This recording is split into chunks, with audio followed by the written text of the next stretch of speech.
Cette rencontre de Thiès, c'est que nous avons commencé à nous rendre compte de plus en plus qu'il faut développer une relation à trois niveaux.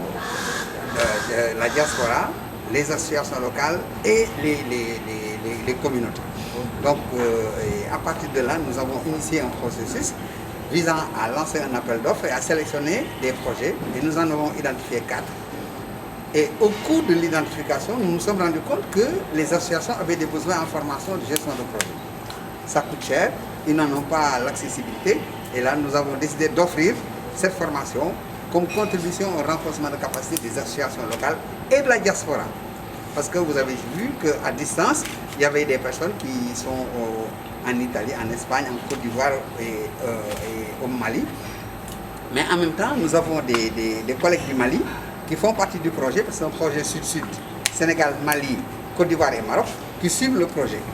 Et donc, c'est vraiment cet échange d'expériences et de projets pour renforcer les capacités en vue de contribuer au développement local. Pour le moment, on a vu des projets qui sont des projets intéressants. Il y a des projets qui sont dans l'agriculture, mais des projets qui sont dans l'éducation, d'autres projets qui sont aussi sur des questions relatives à la santé. Donc nous étions ouverts à recevoir des projets qui ont une valeur ajoutée. Et nous avons défini un canevas parce que nous voulions aussi qu'au départ, les associations impliquées soient des associations qui ont déjà une expérience terrain.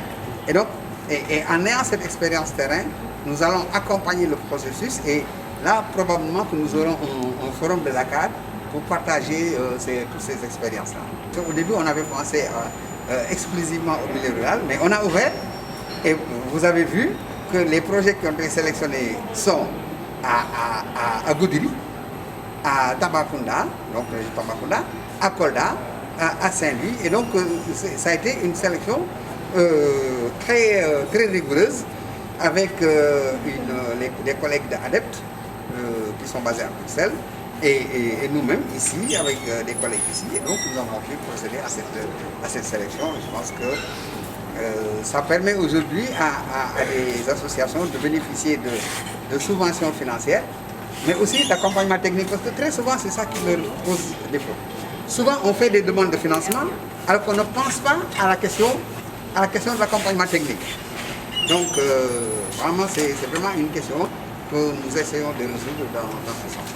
Cette rencontre est une rencontre très importante et qui vraiment donne beaucoup d'espoir à nous qui sommes dans des organisations syndicales et qui, pour la plupart du temps, sont obligés de participer à la mise en œuvre des projets au niveau national élaborés et mis en œuvre par nos organisations, mais aussi des projets qui nous viennent de notre coopération avec d'autres organismes ou organisations qui sont au niveau de la sous-région, aussi au niveau des pays européens.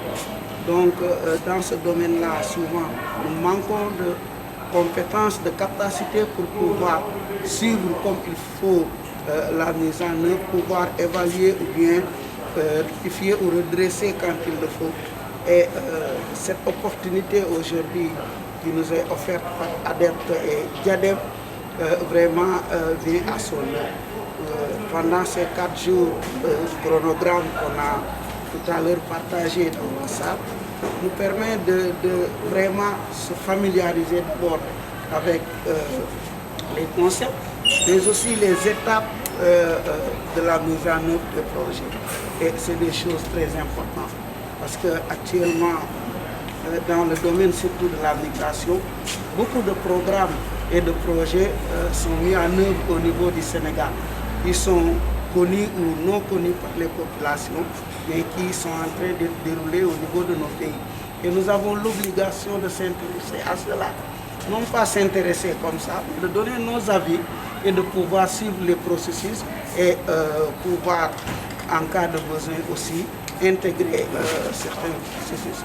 Et si nous n'avons pas les éléments qu'il nous faut, nous ne pourrons pas vraiment le faire d'une manière qui répond vraiment aux attentes de nos organisations. Le syndicalisme de développement maintenant est de mise. C'est pourquoi ceux qui ne comprennent pas disent que nous ne vous entendons plus. Mais nous sommes plus efficaces, ça il faut le dire.